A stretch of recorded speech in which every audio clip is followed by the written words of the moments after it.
थोड़ा चाहिए। ये इसको बाहर फेंक दूँ?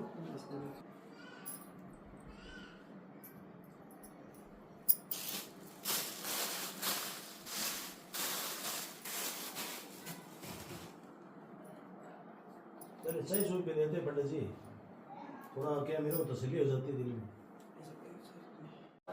इसमें इसको पंचामृत बना दो। बना दूंगा।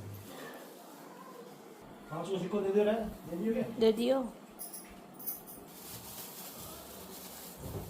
पूरे दे दो। एक दियो कर दो, दियो लगाओ पटके में करो या दियो। ओम माधवाय नमः।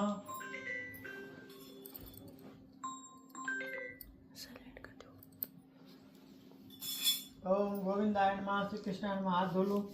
ओम पुष्पाद भादनादे पानी लेके हाथ धो लो, समझ लेके। हाँ बस।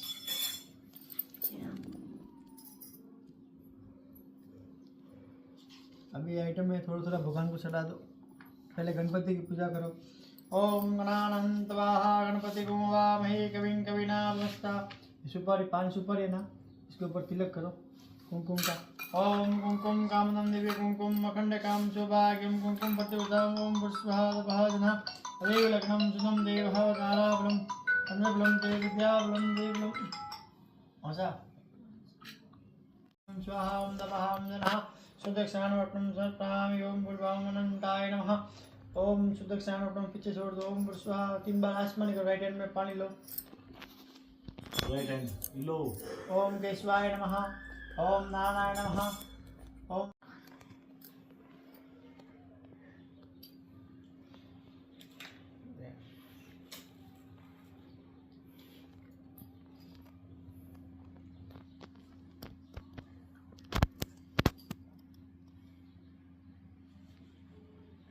पाप नाश हो जाते हैं।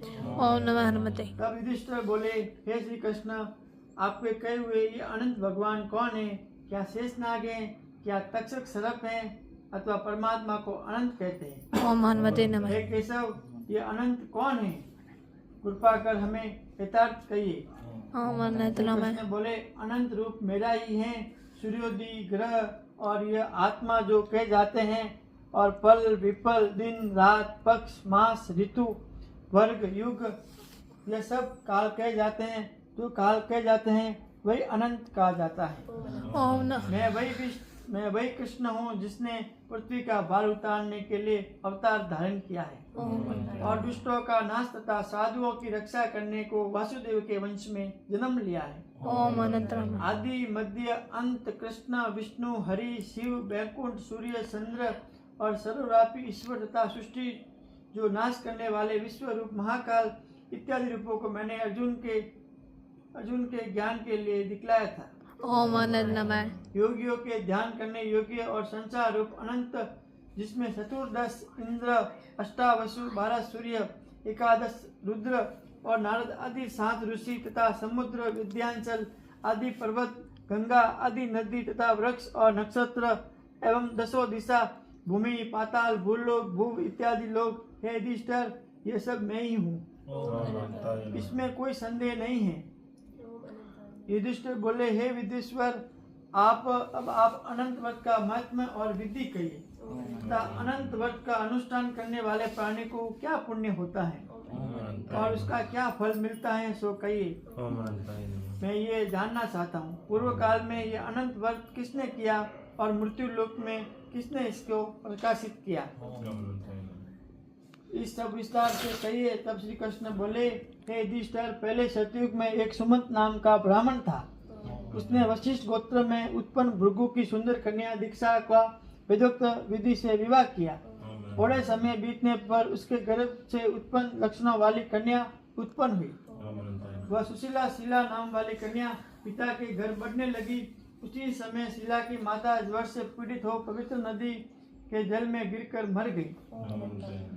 उसके पश्चात सुमंत ने ब्राह्मण की कन्या से, जिसका नाम कर्कश था, विधि पूर्वक दूसरा विवाह कर दिया।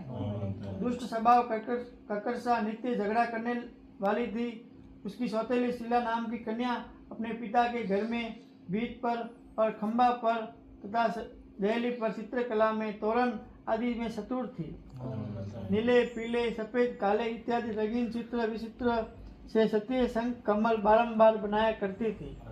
इस प्रकार बहुत काल व्यतीत हुआ और इस प्रकार वह कौमारी अवस्था वाली शिला को देख सुमंत ने चिंता की कि ये कन्या मैं किसको दूं, और इस विचार से दुखी हुआ।